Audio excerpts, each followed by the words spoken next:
अस्सलाम वालेकुम। मेरा नाम फराज खान है और इस वीडियो सीरीज का ये पार्ट 4 है, मीन्स लेक्चर 4 है।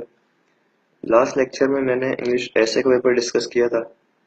उसमें अभी भी काफ़ी लोगों को इश्यूज हैं, क्वेश्चंस हैं, तो वो अपने क्वेश्चंस मुझसे कमेंट्स में पूछ सकते हैं। मैं इंशाल्लाह कोशिश करूँगा कि उनको आंसर कर सकूँ। और इस पार्ट में मैं इंग्लिश प्रेसी एंड कंपोजिशन का पेपर डिस्कस करूँगा। इंग्लिश प्रेसी एंड कंपोजिशन का पेपर भी दूसरे पेपर्स की तरह 100 मार्क्स का ही होता है, लेकिन ऐसे की तरह ये भी बहुत ज़्यादा इंपॉर्टेंट है, क्योंकि सेकंड नंबर पे जो पेपर आता है फेलुअर का, वो इसी पेपर में आता है। मतलब कभी कभी तो ऐसा होता है कि इसका रेशो ऐसे के पेपर से भी ज़्यादा होता है कैंडिडेट्स को फेल करने में। तो देखते हैं कि इसमें क्या क्या एलिमेंट्स हैं और क्या क्या इसके क्वेश्चन है। सबसे पहले तो एफपीएससी की एक रिपोर्ट देख लेते हैं, जिसमें इन्होंने बताया कि भाई किन रीजंस की वजह से इतनी ज़्यादा मेजोरिटी जो कैंडिडेट्स की वो इस सब्जेक्ट में फेल होती है। तो पहला पार्ट तो प्रेसी राइटिंग का ही है कि जो प्रेसी राइटिंग एबिलिटी है कैंडिडेट्स की वो बहुत ज़्यादा पुअर थी। मतलब कैंडिडेट्स को ये नहीं पता होता कि प्रेसी राइटिंग के स्टेप्स क्या क्या है, उसके जो टेक्निक्स हैं वो क्या क्या है, कौन कौन से मेथड्स हैं जो फॉलो करने चाहिए, प्रेसी के रूल्स क्या क्या हैं। ये कैंडिडेट्स को चीज़ें नहीं पता होती, जिसकी वजह से अक्सर कैंडिडेट्स अपनी अच्छी प्रेसी नहीं लिख पाते। उसके बाद जो बेसिक रूल है प्रेसी का वो ये है कि जो आपकी प्रेसी है वो थर्ड पर्सन या पास्ट टेंस में लिखी हुई होनी चाहिए। उसके बाद पंक्चुएशंस का मसला होता है, स्पेलिंग्स की मिस्टेक्स होती हैं, कैपिटलाइजेशन के एरर्स होते हैं। ये वो सारी चीज़ें हैं जिनकी वजह से प्रेसी राइटिंग आपकी गलत हो जाती है और 20 मार्क्स का पूरा क्वेश्चन आपका गलत हो जाता है। उसके बाद जो मेजर मिस्टेक्स होती हैं कैंडिडेट्स की, वो फ्रेजेस, वर्ड्स और सेंटेंसेस की होती है कि वो सही वर्ड्स और सही फ्रेजेस यूज नहीं कर पाते जो अपनी पूरी मीनिंग दें उस पैसेज की जो जिस पे वो प्रेसी लिख रहे हैं। इसमें पहला नंबर सेंटेक्स का आता है।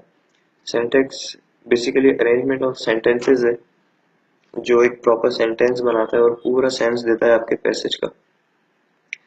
मतलब जो भी फ्रेजेस आप यूज कर रहे हैं अपनी प्रेसी लिखते हुए, वो पूरा सेंस दे जो ऊपर पैसेज में बात की गई है, क्योंकि जो प्रेसी हमें लिखनी होती है वो अपने वर्ड्स में लिखनी होती है।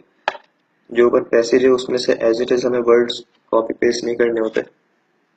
उसका जो भी थीम है, जो भी उसमें आइडिया है, वो हमें समझ के अपने वर्ड्स में उसको ट्रांसफॉर्म करना होता है।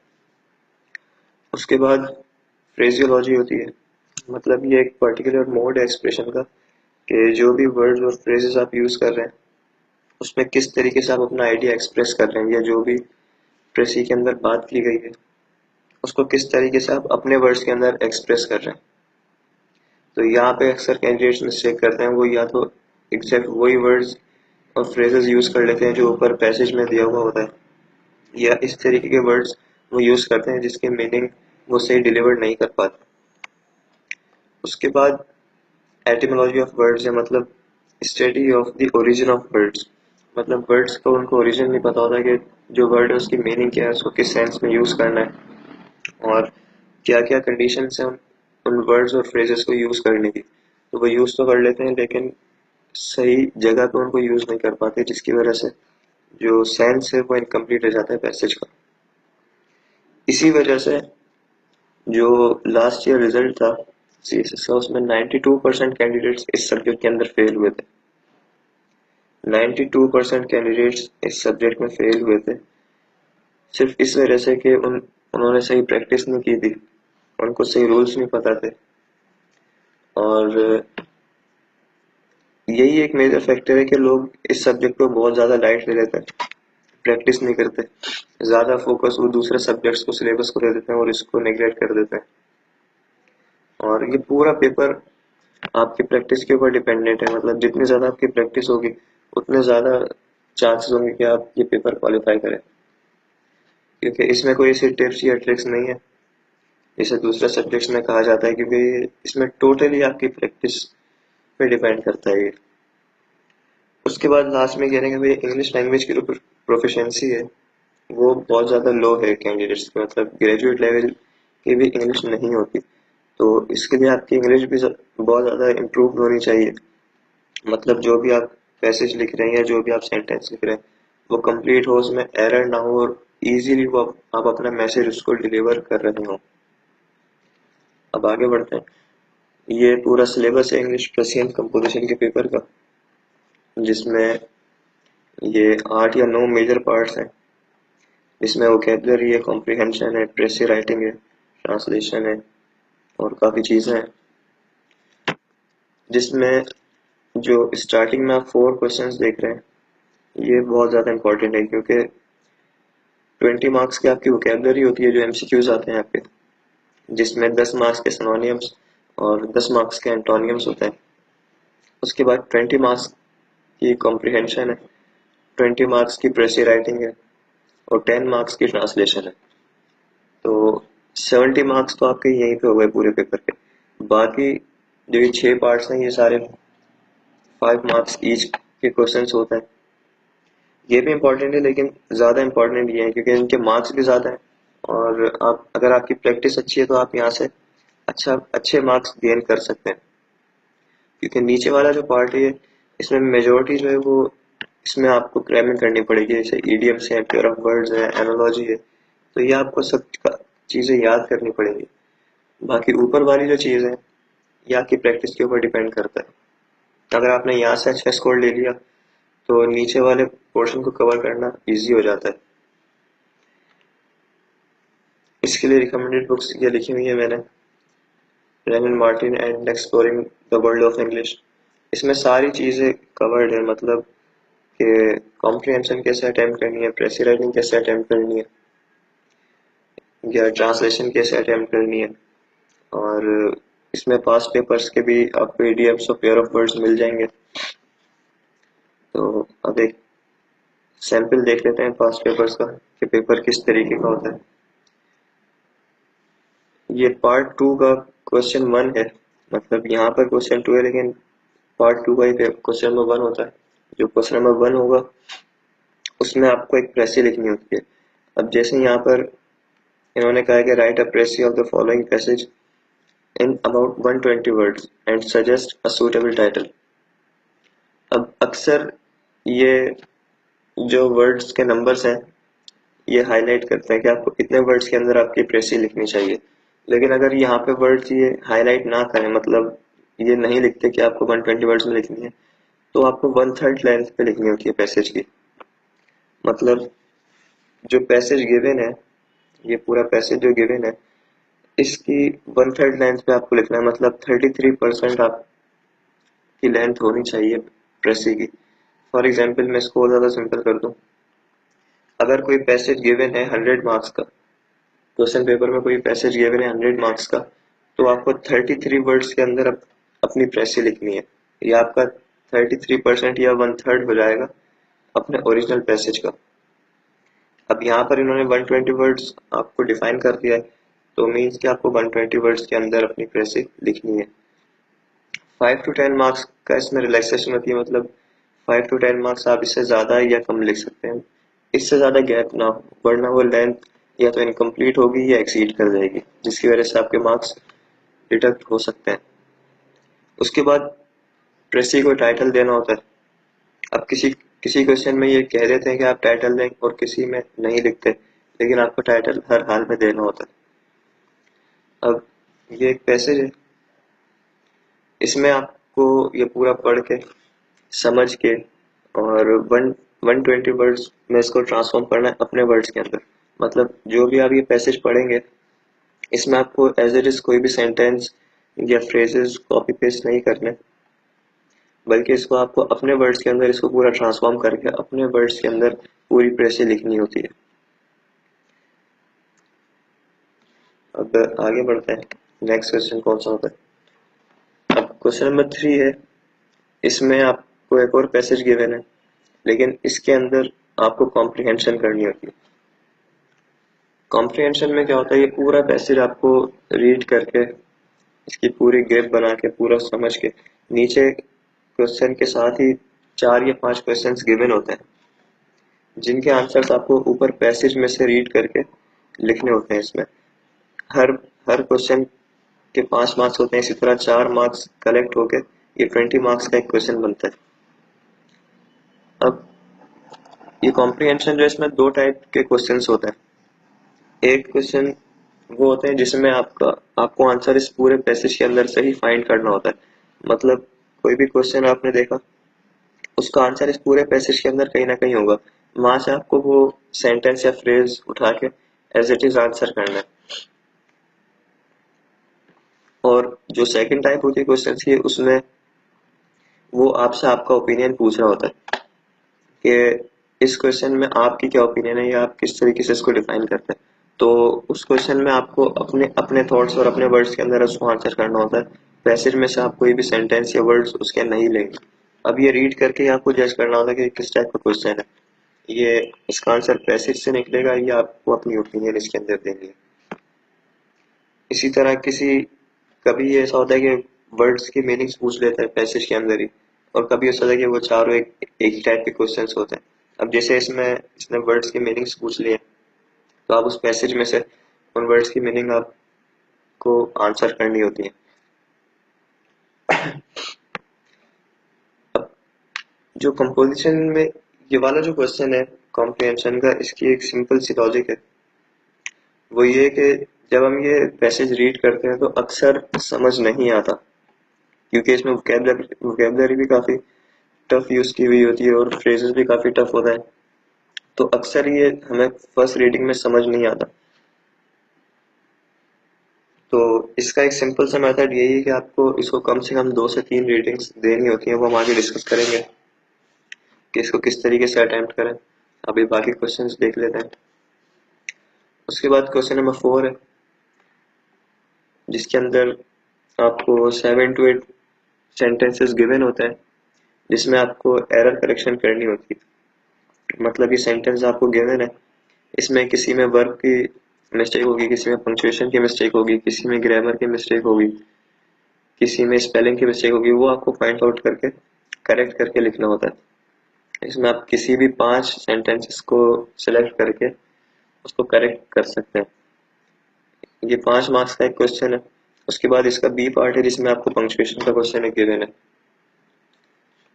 अब इसमें सेंटेंसेस गिवन है, इसमें आपको पंक्चुएशन यूज करनी है। अब इसी तरह सेंटेंस में इन्होंने यूज भी की हुई है। अब जहां पे आपको मिसिंग लगे या गलत लगे कि आपको लगे यहाँ पे गलत यूज हुई हुई है, तो आप उसको करेक्ट करके, या जहाँ पे मिसिंग पंक्चुएशन है वहां पंक्चुएशन पुट करके इन सेंटेंसेस को कंप्लीट कर सकते हैं। ये दोनों सिंपल क्वेश्चंस होते हैं, इतने ज्यादा टफ नहीं होते। उसके बाद क्वेश्चन नंबर 5 है, जिसमें पेयर ऑफ वर्ड्स हैं, जिसमें आपको सॉरी एनालॉजी है क्वेश्चन नंबर 5 में, जिसमें आपको ऑप्शंस गिवन है। आपको इनकी मीनिंग समझ के रिलेशनशिप बनानी है नीचे वाले ऑप्शन से, और जो ऑप्शन मैच हो वही आपको टिक करना है। इसका 6th पार्ट है डायरेक्ट एंड इनडायरेक्ट स्पीच का। इन दोनों में आपको 5-5 अटेम्प्ट करने होते हैं। मतलब कोई भी आप ऊपर से 5 वर्ड्स ले सकते हैं और नीचे से कोई से भी आप 5 सेंटेंस ले सकते हैं। लेकिन जो डायरेक्ट इनडायरेक्ट स्पीच है, इसमें आपको सेंटेंसेस की फॉर्म में नहीं लिखना है। ये आप बात का ध्यान रखिएगा। ये डिमांड करता है कि आप इन सेंटेंसेस को इनडायरेक्ट स्पीच में कन्वर्ट करके एक पैसेज का फॉर्म दें। मतलब ये जो सेंटेंसेस इसने लिखे हैं, एक पूरी टॉप लिखी हुई है, ये आप पैसेज में कन्वर्ट करेंगे। मतलब जो भी डायरेक्ट टू इनडायरेक्ट स्पीच में आप कन्वर्ट करेंगे, एक पैसेज एक पैराग्राफ के फॉर्म में ये पूरी इनकी कन्वर्सेशन हो जाएगी। तो ये क्वेश्चन बहुत ज्यादा प्रैक्टिस डिमांड करता है, क्योंकि सेंटेंसेस में तो हम इजीली कन्वर्ट कर देते हैं इनडायरेक्ट में, लेकिन जब पैसेज में कन्वर्ट करने की बात आती है या पैराग्राफ में कन्वर्ट करने की बात आती है, तो अक्सर कैंडिडेट्स इसमें मिस्टेक कर जाते हैं। और ये वो क्वेश्चन है जो सॉलिड मार्क्स आपको दे सकते हैं, जैसे एरर करेक्शन है, पंक्चुएशन है, डायरेक्ट इनडायरेक्ट स्पीच है। ये वो क्वेश्चन है जो इजीली आपको अच्छे मार्क्स दे सकते हैं अगर आपकी अच्छी ग्रिप है इन क्वेश्चन के ऊपर। उसके बाद पेयर ऑफ वर्ड्स है, जिसमें आपको पेयर गिवन है वर्ड्स के, ये आप देख सकते हो। इसमें आपको इनकी मीनिंग समझ के और सेंटेंस लिखने होता है। मतलब जैसे फर्स्ट वर्ड है एडवर्ड्स और उसका पेयर इन्होंने बनाया है अवर्ड्स के साथ। तो इनकी मीनिंग आपको पता होगी तो आप ये इजीली अटेम्प्ट कर सकते हैं, और अगर मीनिंग नहीं पता तो बहुत मुश्किल हो जाता है इनको अटेम्प्ट करना, क्योंकि इसमें हमें सेंटेंस लिखने होते हैं। तो अगर सेंटेंस ने वो मीनिंग नहीं दी तो वो जाहिर सी बात है आपके सारे सेंटेंस रॉन्ग हो जाएंगे। उसके बाद ये 5 मार्क्स का क्वेश्चन होता है, इसमें भी आपको 5 वर्ड्स और ये पेयर ऑफ वर्ड्स करने होते हैं। उसके बाद पार्ट बी में ईडियम्स गिवन है, जिसमें आपको 5 ईडियम्स सिलेक्ट करके कोई से भी और उनके सेंटेंसेस लिखने होते हैं। ये सारे आपके वो चीजें हैं जो आपको याद करनी पड़ेंगी, ये जितनी वोकेबलरी की जैसे pair of words, analogy, idioms है, वो सारी चीजें जो आपको याद करनी पड़ेंगी। उसके बाद लास्ट क्वेश्चन आता है ट्रांसलेशन का। उसमें इस तरीके आपको एक पैराग्राफ गिवन होता है उर्दू में, जिसको आपको इंग्लिश में कन्वर्ट करना होता है, और ये डिमांड करते हैं कि आप जो एक्सप्रेशन यूज करें वो इडियोमेटिक या फिगरेटिव होनी चाहिए। मतलब आप जो पैराग्राफ कन्वर्ट करें इंग्लिश में, उसमें आप ईडियम्स यूज करें और ऐसी एक्सप्रेशंस यूज करें जिसमें इडियोमेटिक टच हो। मतलब सिंपल कन्वर्जन उनको नहीं चाहिए कि आप वर्ड टू वर्ड ट्रांसलेशन कर दें, नहीं, उसमें आप ईडियम्स का यूज ज्यादा से ज्यादा रखें ताकि आपका जो पैसेज है वो और ज्यादा कॉम्प्रिहेंसिव और खूबसूरत लगे। तो ये पूरा पेपर इस तरीके का होता है। ये क्वेश्चंस आपने देख लिया, आपको समझ आ गया होगा कि पेपर किस तरीके का होता है।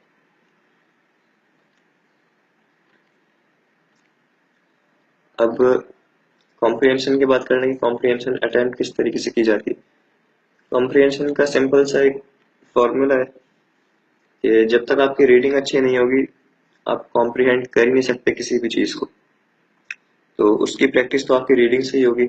जो आप प्रिपरेशन के टाइम में जितना भी आप न्यूज़पेपर्स पढ़ेंगे, बुक्स पढ़ेंगे या मैगजीन्स पढ़ेंगे, उससे आपकी काफी अच्छी ग्रिप हो जाएगी कॉम्प्रिहेंशन के ऊपर। क्योंकि जब प्रैक्टिस हो जाती है रीडिंग की तो ऐसा भी होता है कि जो वर्ड्स जिनकी मीनिंग हमें नहीं पता होती, तो रीडिंग जब एक फ्लो में चल रही होती है तो उसकी मीनिंग हमें आगे पीछे सेंटेंसेस से पता चल जाती है। जो उस वर्ड्स के आगे पीछे फ्रेजेस यूज किए हुए होते हैं, उससे हमें उन वर्ड्स की मीनिंग पता चल रही होती है, उनका सेंस पता चल रहा होता है, जिसकी वजह से हम उस पूरे पैसेज को कॉम्प्रिहेंड कर लेते हैं। तो यही लॉजिक यहाँ पे भी काम आएगी। जब आप रीडिंग करेंगे तो बहुत सारे ऐसे वर्ड्स आते हैं, बहुत सारे ऐसे फ्रेजेस आते हैं जिनकी मीनिंग आपको नहीं पता होती या समझ नहीं आ रही होती।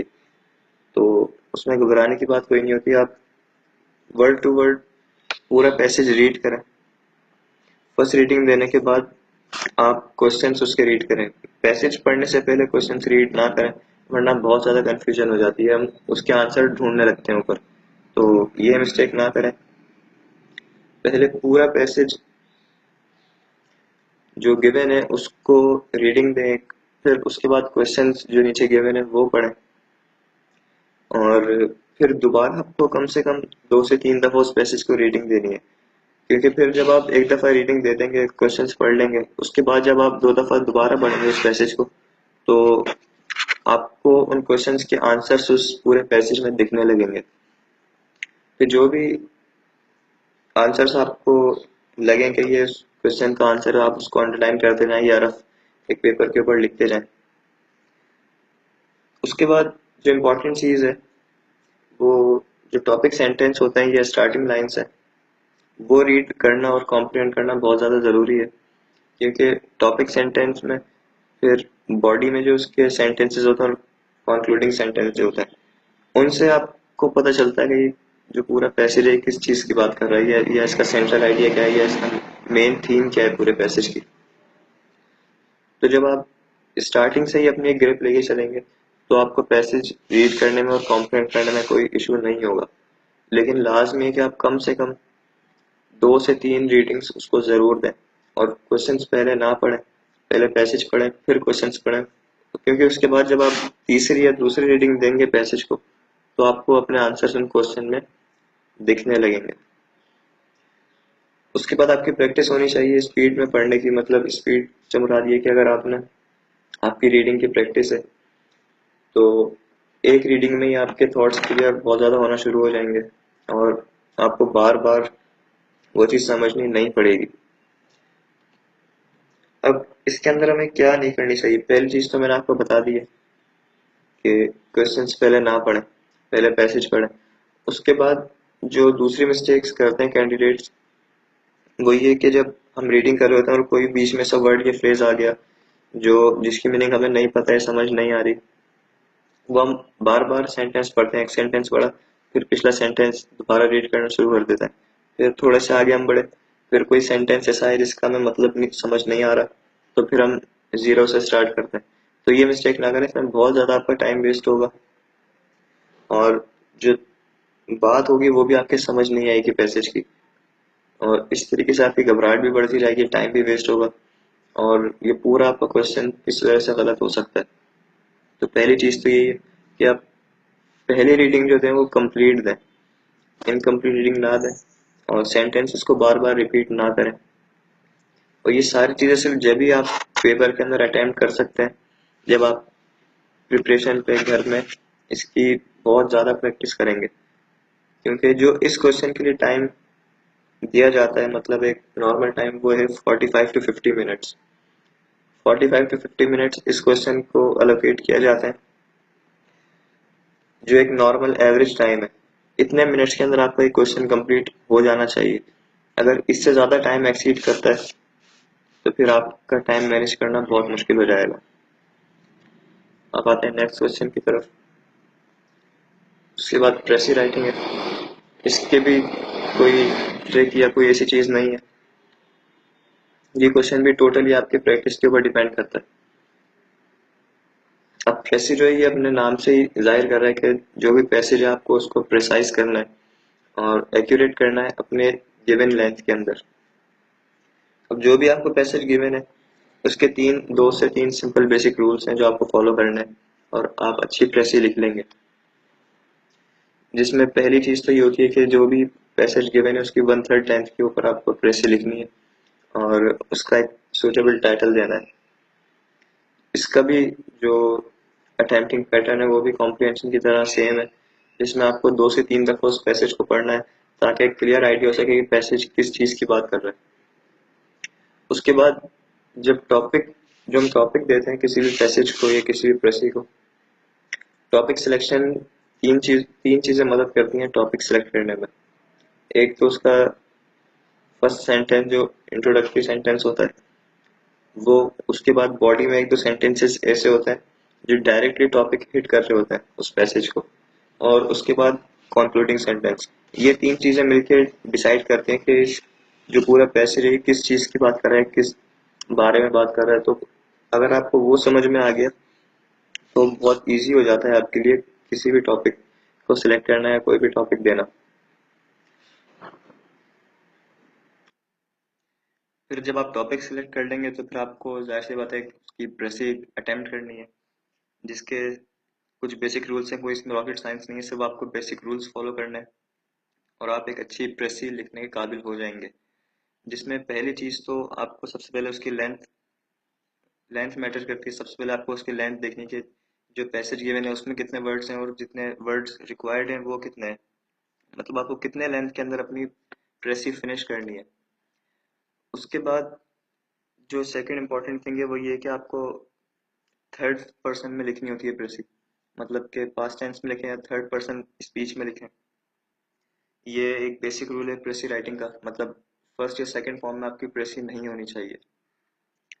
उसके बाद जो चीज़ आपको कंसिडर करनी होती है या कॉम्प्रिहेंड करनी होती है वो ये कि जो भी एक पैसेज गिवन है उसमें मल्टीपल आइडियाज आपको दिखेंगे, मल्टीपल आर्ग्यूमेंट्स दिखेंगे, जिसमें कुछ रेलेवेंट और इम्पोर्टेंट होंगे और कुछ बिल्कुल इररेलेवेंट या इम्पोर्टेंट नहीं होंगे। तो उनको आपको एक्सक्लूड करना होता है और जो इम्पोर्टेंट आर्ग्यूमेंट्स हैं उनको अपनी प्रेसी के अंदर इंक्लूड करना होता है।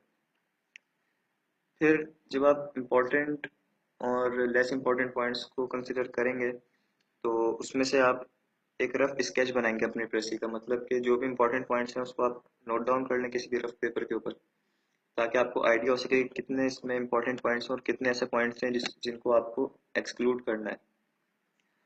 उसके बाद जो एक्स्ट्रा मटेरियल होता है, लाइक एग्जांपल्स हैं, कोई कोटेशन दी हुई है, कोई फैक्ट्स है, या कोई भी ऐसे आर्गुमेंट्स जो आपको लगते हैं कि इम्पोर्टेंट नहीं है या एग्जांपल्स देकर आपको बात समझाई गई है, तो उसको आप अपनी प्रेसी के अंदर से एक्सक्लूड कर देंगे। सिर्फ आपको उस पैसेज की थीम या उसका एक आइडिया अडॉप्ट करना है, जो भी आप अपनी प्रेसी लिख रहे हैं, और जो भी लेंथ आप डिसाइड करेंगे या जो भी आपकी लेंथ होगी, उसमें वो पूरा का पूरा एक पैसेज का एक आइडिया आपका डिलीवर होना चाहिए। आपका टाइटल हो गया, फिर आपके प्रेसी के इंपॉर्टेंट पॉइंट्स हो गए। जब ये चीज़ें हो जाती हैं तो बहुत ज़्यादा इजी हो जाता है आपके लिए प्रेसी अटेम्प्ट करना। और इसका जो टाइम मैनेजमेंट का जो फैक्टर है, इसमें आप मैक्सिमम 1 आवर, मतलब कि ज़्यादा से ज़्यादा 1 घंटा आप इसको अलोकेट कर सकते हैं। अगर इससे ज़्यादा टाइम इसमें लगा तो आपकी पेपर मैनेजमेंट बहुत ज़्यादा मुश्किल हो जाएगी, क्योंकि 45 to 50 मिनट्स आप ऑलरेडी कॉम्प्रिहेंशन को दे चुके होंगे, और यहाँ पर भी आपको 50 to 60 मिनट्स लग जाएंगे। तो रिमेनिंग आपके पास सिर्फ 60 मिनट्स बचेंगे बाकी पूरा पेपर अटेम्प्ट करने के लिए। तो बेसिकली सबसे इम्पोर्टेंट चीज़ ये है कि उसकी लेंथ आपको माइंड में रखनी है। उसके बाद जो जो भी उसके इम्पोर्टेंट पॉइंट्स आप उसको नोट डाउन करें, और उसको थर्ड पर्सन स्पीच के अंदर आप राइट करें अपनी कॉपी के अंदर। और जब सारे आप इम्पोर्टेंट पॉइंट्स लिख देंगे तो आपको खुद ही आइडिया हो जाएगा कि कौन सा सेंटेंस पहले आना चाहिए और कौन सा सेंटेंस बाद में आना चाहिए। सीक्वेंस का भी खास ख्याल रखना है।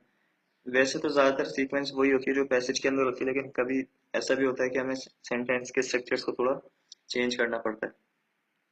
तो इसको और इजी करने के लिए मैंने एग्जाम्पल्स भी आगे ऐड किए हैं, लेकिन सबसे पहले ये देख लें कि हमें प्रेसी राइटिंग के अंदर क्या नहीं करना चाहिए।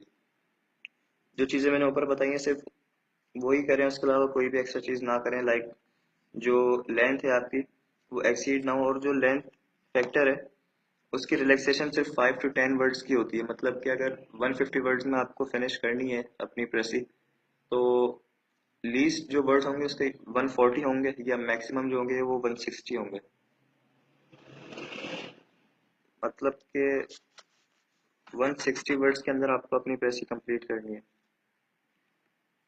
उसके बाद जो भी एग्जाम्पल्स या कोटेशंस हैं वो आप एक्सक्लूड कर देंगे, ताकि जो भी लेस इंपॉर्टेंट या इरेलीवेंट चीज़ें हैं वो आपकी प्रेसी के अंदर से रिमूव हो जाए। अब इसकी एग्जाम्पल देख लेते हैं। ये एक पैसेज गिवन है जिसकी हमें एक प्रेसी राइटिंग करनी है।